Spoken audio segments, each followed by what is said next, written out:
พ่อนาคเอ๋ยฟังแล้วนึกจงนอนดึกแล้วนึกในใจว่าลูกกว่าลูกทุกคนจะโตแม่ต้องคอยโอเฝ้าคอยห่วงใยเลี้ยงลูกอย่างทนุถนอมยุงไม่ให้ตอมมดไม่ให้ไต่ลูกเจ็บแม่ยิ่งเจ็บกว่าลูกเพราะความพันผูกรักลูกดังดวงใจน้ำนมจากอกของแม่คือเลือดแท้ๆของแม่รู้ไหมบางคนเกือบตั้งขวบปีดื่มนมแม่นี้จนหยดสุดท้ายพระคุณแม่สุดจะพันนา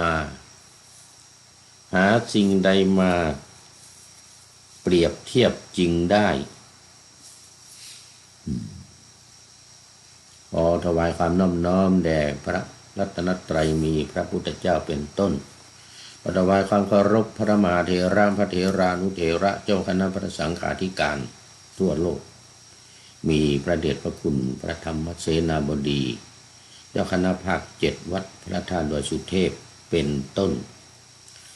และขออำนวยพรแด่ท่านผู้ฟังท่านผู้ชมสาธุชนพุทธบริษัททั้งหลายวันนี้รายการธรรมทัศน์ของวัดพระธาตุดอยสุเทพออกอากาศทางสถานีวิทยุวปท2จังหวัดเชียงใหม่มีร้อยเอกจำนงปัญญาวัฒโนเป็นหัวหน้าสถานีและอาตมาภาพพระครูปริยัติยานุศาสตร์เป็นผู้บรรยายเป็นประจำทุกวันเวลา7:30 นาทีถึง8 นาฬิกาวันนี้ก็เหมือนเดิมบันทึกเสียงล่วงหน้ามาจากวัดโพศูนย์ปฏิบัติธรรมวัดพระธาตุดอยสุเทพบนเกาะไอกันนาเมืองทานลินประเทศเอสโตเนียวันนี้ขอต้อนรับก่อน คุณโยมผลศรีลายังไม่นอนยังไม่ดึกกราบสาธุเจ้าจากเชียงใหม่จากอำเภอแม่แจ่มเป็นยังไงเนาะในอำเภอเมืองเขาน้ำท่วมน้ำหลากเห็นมีFCรายงานมาว่าถ้าจะซักผ้าเนี่ยไปยืนอยู่ที่สะพานนวรัตน์ถนนแก้วนวรัตน์นั่นนะยืนซักอยู่บนสะพานนั้นได้เลยเหมือนกันนะทางแม่แจ่มฝนตกหรือเปล่าน้ำท่วมหรือเปล่าวันก่อนก็เห็นว่าตกอยู่นะ สาธุโมทนาวันนี้เข้ามาเป็นท่านแรกเลยทุกทีมาทีหลัง โมทนาวันนี้ที่เกาะนี่หนาวต่ำสุดวันนี้8 องศาลงหลัก10มานี่ก็ถือว่ามันเหมือนกับบ้านเรา-5อย่างนั้นน่ะ ที่นี่นะออกไปข้างนอกนี่ลมโกรกนี่โอ้โหพัดมานี่เหมือนกับพัดน้ำแข็งมาด้วย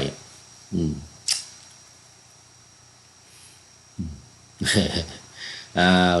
ละตอนนี้มาสู่เนื้อหาสาระของธรรมะวันนี้ขึ้นเรื่องใหม่เป็นเรื่องเด็กหลายคนเหมือนกันนะเด็กเป็นจำนวนมากเด็กหลายคนสำหรับธรรมะก็เป็นเรื่องเกี่ยวกับ การเบียดเบียนคนอื่นการหวังความสุขเพื่อตัวเองแต่เบียดเบียนคนอื่นนี่เป็นการทำให้ตัวเองเนี่ยไม่ได้รับความสุขในภพหน้าชาติหน้าแต่ในกรณีบางคนที่หวังความสุขเพื่อตนเองแหละแต่ว่าไม่ได้เบียดเบียนใครทำไปตามความที่ตัวเองต้องการแหละแต่ว่าไม่ทำให้คนอื่นเดือดร้อนเจ็บปวดนะอันนั้นย่อมจะได้ความสุขเมื่อตายไปเกิดในภพหน้าชาติหน้านี่อันนี้ธรรมะวันนี้ขึ้นวรรคใหม่ด้วยเป็นวรรคเราเรียกว่าบัณฑิตวรรคที่ว่าด้วยบัณฑิต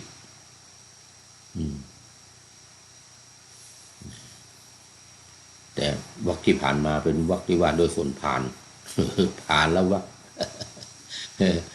ในคุถกนิกายพระสุตตันตปิฎกเหมือนกันแต่ว่ามาตรงกันข้ามแต่ในเรื่องนี้พุทธองค์จึงตรัสว่าสุขกามานิภูตานิโยทันเดนะวิหิงสติอัตโนสุขเมสาโนเปจจโสนะละพเตสุขังคนที่ต้องการความสุขเพื่อตัวเองแต่ทำร้ายคนอื่นเบียดเบียนคนอื่นตายไปแล้วย่อมไม่ได้สุขไปเกิดที่ไหนก็ไม่มีความสุขไม่ว่าจะเป็นคนเป็นสัตว์หรือเป็นเทวดาก็ตามเป็นเทวดาก็เป็นทุกข์ไม่ได้มีเป็นความสุขกับเขาเพราะอะไรเพราะว่าเบียดเบียนคนอื่นเพื่อตัวเองการเบียดเบียนคนอื่นเพื่อตัวเองนี่ก็มีเรื่องเล่าที่มาในธรรมบทคุถกนิกายพระสุตตันตปิฎกเนี่ยคุถกนิกายที่5ของบรรดานิกาย5นิกายนิกายที่1คือทีฆนิกายอันนี้เรื่องแต่ละเรื่องนี้ยาวเขาเรียกว่าทีฆนิกายแล้วก็2มัชฌิมนิกายปานกลางเนี่ยเรื่องไม่ค่อยยืดยาวเท่าไหร่ความยาวปานกลางจะสังเกตได้ว่าเห็นได้ว่าสมัยก่อนเนี่ยเริ่มต้นใหม่ๆแล้วนะภาค1ภาค2ภาค3มาภาค4น่ะดีหน่อยเรื่องสั้นภาค1ภาค1 2 3เนี่ยโอ้โหเรื่องยาวๆนั้นน่ะอย่างนางสามาวดีอย่างนี้นางวิสาขาอย่างนี้โอ้แต่ละเรื่องนี่ยาวน่าดูชื่อว่าทีฆแต่ว่ายาวทีฆนิกายแต่เรื่องในธรรมบทนี้เป็นคุถกนิกายเรื่องสั้นๆนะคาถาสั้นๆคาถาก็มี1คาถา2คาถาอย่างเงี้ยอย่างวันนี้มี2คาถาเนี่ยฝ่ายเบียดเบียนกับฝ่ายไม่เบียดเบียนสุขกามานิภูตานิโยทันเดนะวิหิงสติส่วนอีกอันหนึ่งก็เปลี่ยนเป็นโยทันเดนะนะหิงสติคือไม่เบียดเบียนนี่เป็นไงเปจเจโสละพเตสุขขังคือพอวันละไปแล้วเนี่ยย่อมจะได้ความสุขเหมือนว่าไปเกิดในภพใหม่ชาติใหม่เกิดที่อื่น จะได้ความสุขทีนี้ เรื่องของเรื่องก็มีอยู่ว่าวันหนึ่งโน่นที่วิหารเชตวันพระพุทธองค์ประทับอยู่ที่วัดเชตวันวัดของท่านอนาถบิณฑิกเศรษฐีนั่นแหละทีนี้ก็เสด็จเข้าไปบิณฑบาตในเมืองสาวัตถีคือวัดเชตวันเนี่ยมันจะอยู่นอกเมืองหน่อยอยู่ไปทางด้านทิศ เหนือทิศตะวันออกเฉียงเหนือของเมืองทิศเหนือตะวันออกเฉียงเหนือของเมืองเนี่ยแต่ว่าพระราชวังของมหาราชาเนี่ยอยู่ทางทิศตะวันออกวัดเชตวัน แต่เวลาจะไปไหนนี่มันจะต้องผ่านพระราชวังของพระราชาไปไม่ว่าจะไปทางเหนือที่ตะวันออกเฉียงเหนือนี่นะ ว่าพระองค์เสด็จไปถึงหน้าบ้านของขหบดีคนหนึ่งมีเด็กอยู่หลายคนพากันตีงูทีเนี้ยเอาท่อนไม้นี่พากันลุมตีงูกันอยู่ปุ๊บปักปุ๊บปักปุ๊บปักปุ๊บปักปุ๊บปักพระองค์เสด็จผ่านพอดีก็เลยตรัสถามเด็กทั้งหลายนั่นเขาทำอะไรกันเนี่ยพวกเธอทำอะไรกันเด็กทั้งหลายก็ตอบว่าพวกผมตีงูครับนะเราไปตีมันทำไมพระพุทธองค์ตรัสถามไปตีมันทำไมเด็กก็ตอบตามตรงตามซื่อนะแล้วบอกว่าเพราะตีเพราะกลัวมันจะมากัดพวกกับผมเนี่ยว่างั้นนะกลัวมันกัดเราก็ตีมันซะก่อนว่างั้นเข้าทำนองป้องกันตัวเหมือนอิสราเอลที่ไป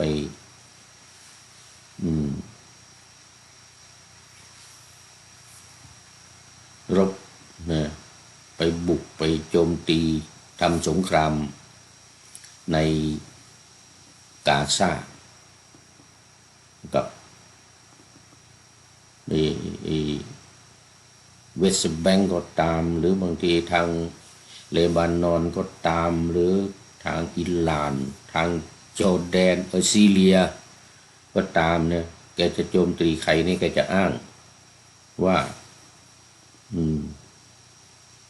เขาจะมาทำลายมันเขาจะมาทำลายตัวเองโน้ตที่ทำไปเนี่ยเป็นการป้องกันตัวนี่เหมือนกับเด็กเนี่ยคือป้องกันไม่ให้งูเนี่ยมากัดตัวเองทั้งที่งูก็ไม่ได้กัดอะไรไม่ได้ทำอะไรยังไม่ได้ทำอะไรวะเนี่ยยังไม่ได้ทำอะไร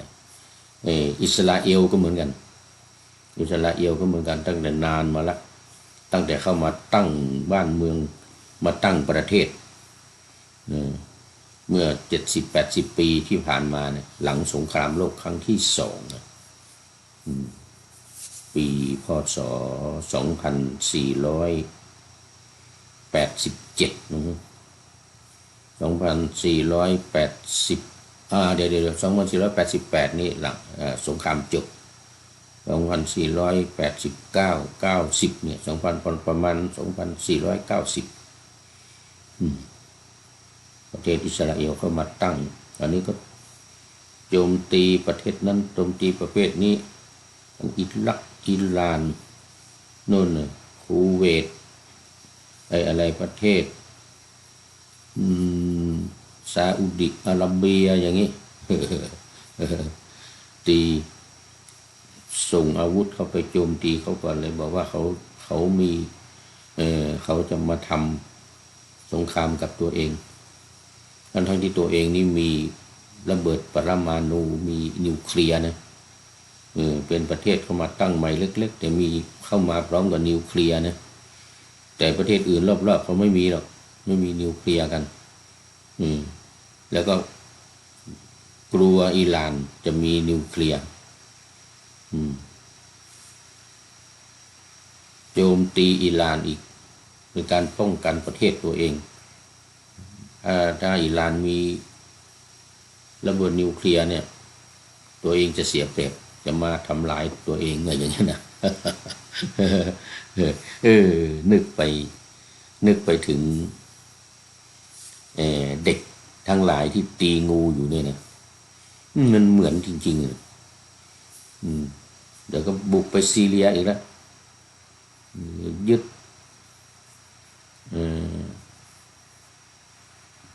ว่าซีเรียจะ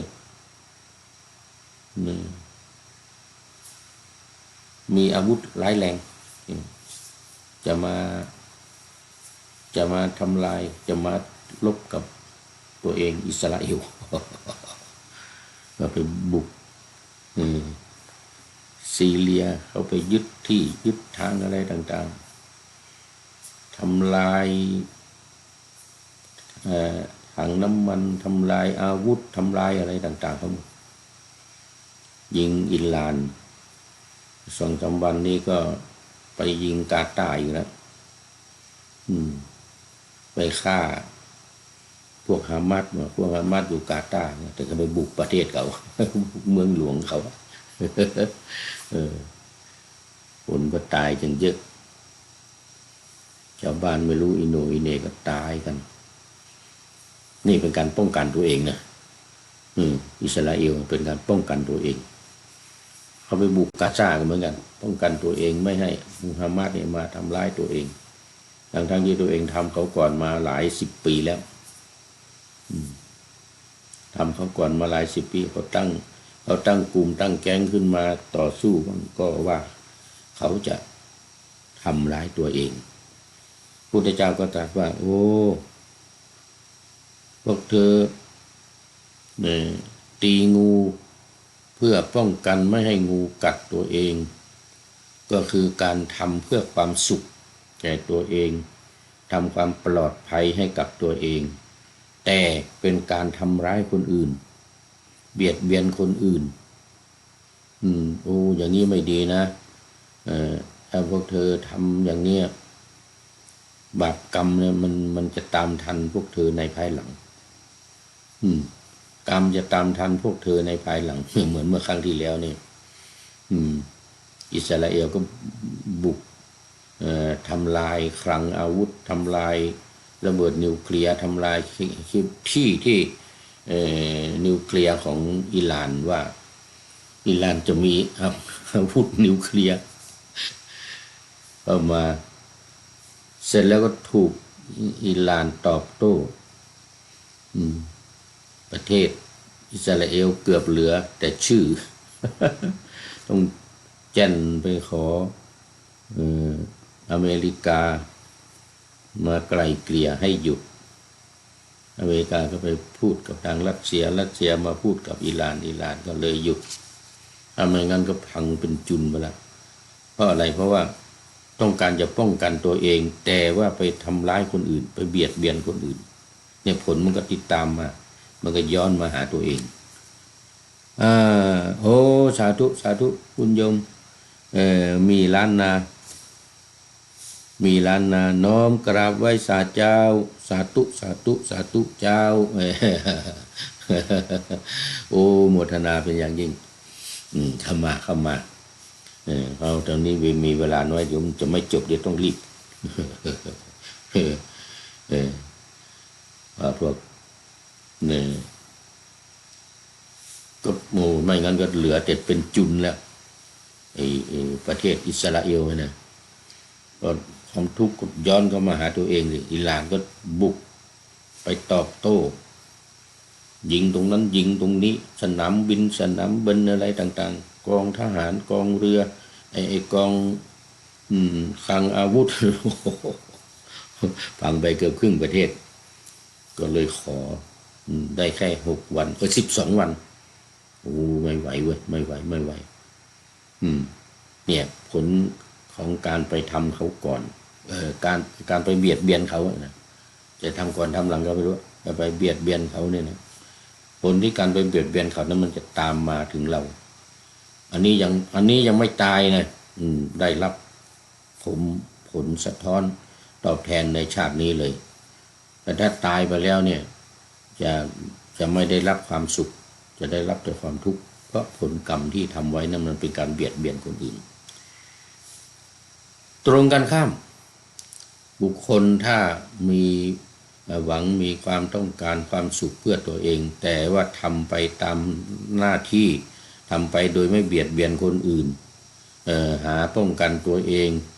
จะสร้างอาวุธหรือจะสร้างกำแพงหรือจะสร้างอะไรที่มันไม่ไปทำให้คนอื่นตาย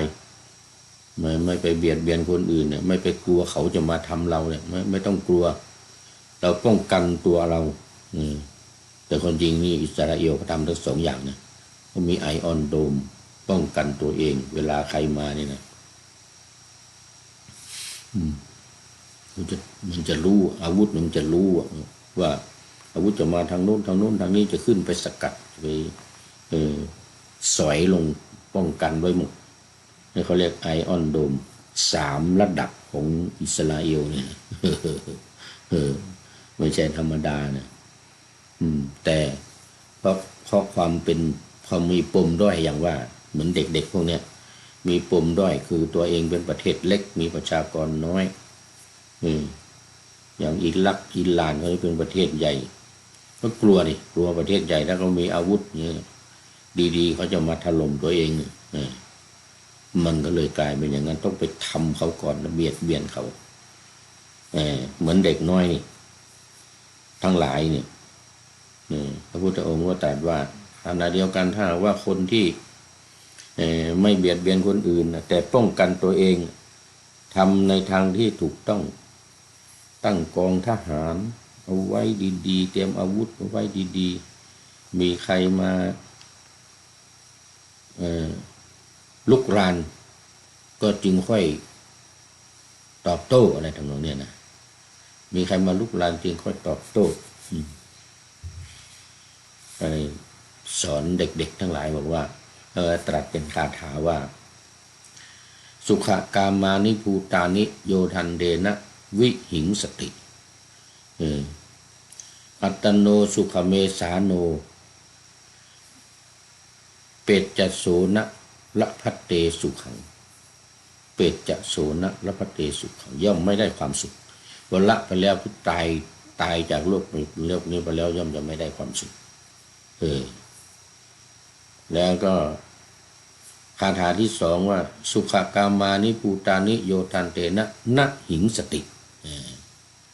คนที่ต้องการความสุขเพื่อตัวเองแต่ว่าไม่เบียดเบียนคนอื่นเปจจโสละพัตเตสุขัง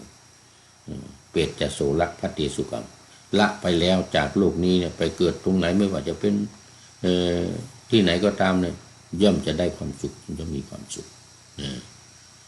จบพระธรรมเทศนานี้เด็กทั้งหลายเหล่านั้นก็บรรลุธรรมเป็นโสดาบันกันเป็นอริยบุคคลโสดาบันเป็นต้นบางคนก็เป็นสักทาคามีบางคนเป็นอนาคามีเลยนะธรรมเทศนาก็เป็นประโยชน์ต่อคนทั้งหลายที่ได้สดับรับฟังด้วยบรรลุเป็นโสดาบันเป็นสกทาคามีเป็นอนาคามีเหมือนเดียวกันกับเด็กทั้งหลายที่พากันตีงูเนี่ยนะพากันตีงูก็สดับรับฟังพระธรรมเทศนาจากพระพุทธเจ้าแล้วมาบรรลุได้บรรลุธรรมกันทั้งหมดเลยเด็กทั้งหมดจำนวนมากดินลุมตีงูกันอยู่เนี่ยเรื่องนี้ก็เป็นอุทาหรณ์ดังธรรมเทศนาที่พระพุทธองค์ตรัสไว้ว่าใครเบียดเบียนคนอื่นเพราะประโยชน์ของตัวเองเนี่ยตายไปแล้วย่อมจะไม่ได้ความสุขส่วนคนไม่เบียดเบียนคนอื่นแต่ทำเพื่อป้องกันตัวเองเพื่อประโยชน์ตัวเองโดยไม่คนอื่นเดือดร้อนตายไปในภพหน้าชาติหน้าย่อมจะได้ความสุขหรืออยู่ในภพนี้ชาตินี้ก็ย่อมจะได้ความสุขจะไม่ได้ความทุกข์เหมือนตัวอย่างสลาเอลที่เล่าให้ฟังเนี่ยเอาละทีนี้คุณเอาโยมมีลานาก็เป็นท่านสุดท้ายเข้ามาในวันนี้โมทนาเป็นอย่างยิ่งท้ายรายการมีคติเตือนใจวันนี้เป็นการ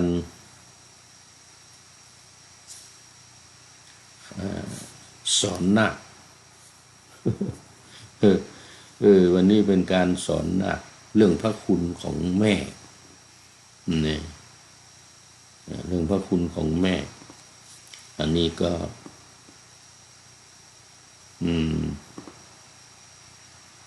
จากปฏิญญาคัมมา น้องแก้มน้องแก้มน้องแก้มที่ชอบร้องเพลงนะไปแข่งขันการร้องเพลงที่ดังๆไม่ได้ร้องเพลงอย่างเดียวนี่ก็ร้องแหล่ได้ด้วยนี่ร้องแหล่ได้ด้วยนี่น้องแก้มปฏิญญาคำมาก็แหล่เอาไว้ว่าพ่อนาคเอ๋ยฟังแล้วนึกจงนอนดึกแล้วนึกในใจกว่าลูกทุกคนจะโตแม่ต้องคอยโอเฝ้าคอยห่วงใยเลี้ยงลูกอย่างทนุถนอมยุงไม่ให้ตอมมดไม่ให้ไต่ลูกเจ็บแม่ยิ่งเจ็บกว่าลูกเพราะความพันผูกรักลูกดังดวงใจน้ำนมจากอกของแม่คือเลือดแท้ๆของแม่รู้ไหมบางคนเกือบตั้งขวบปีดื่มนมแม่นี้จนหยดสุดท้ายพระคุณแม่สุดจะพันลนาหาสิ่งใดมาเปรียบเทียบจริงได้นี่ก็เป็นข้อคิดเป็นคำเตือนจากการ ในพิธีบวชนาคเขาจะมีการ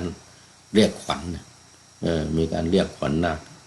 แต่ว่าทางภาคกลางเขาเรียกว่าหมอขวัญหมอทำขวัญนาคเรื่องหมอทำขวัญนาคอันนี้ก็น้องแก้มปฏิญญานี่นะปฏิญญาคำมานี่ก็จากทางบ้านเรานี่นะยมฝนศิลาทางก๋วยดอยเต่านี่แหละทางก๋วยดอยเต่านี่แหละโอ้ตอนนี้ดังมากยมฝนก็น่าจะรู้เหมือนกัน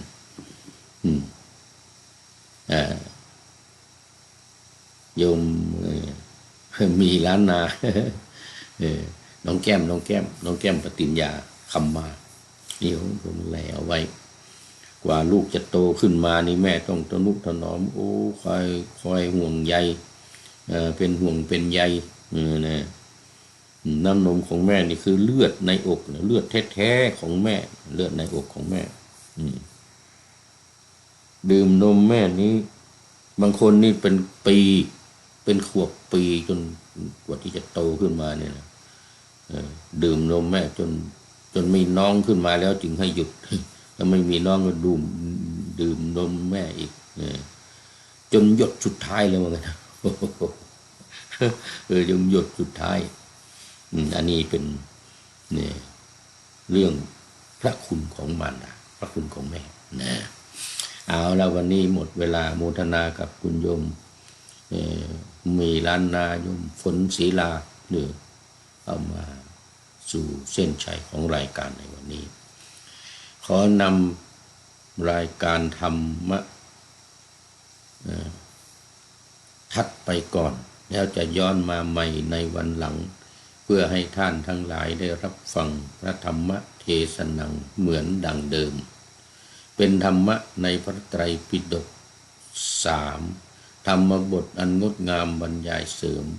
อธิบายใจความเหมาะมาต่อเติมยกนิทานดั้งเดิมเสริมบทธรรมขอทุกท่านสุขกายสบายใจปรารถนาสิ่งใดอันเลิศล้ำจงเพิ่มพูนตามบุญงามและตามกรรมที่ได้บำเพ็ญไว้ทุกประการขอเจริญพร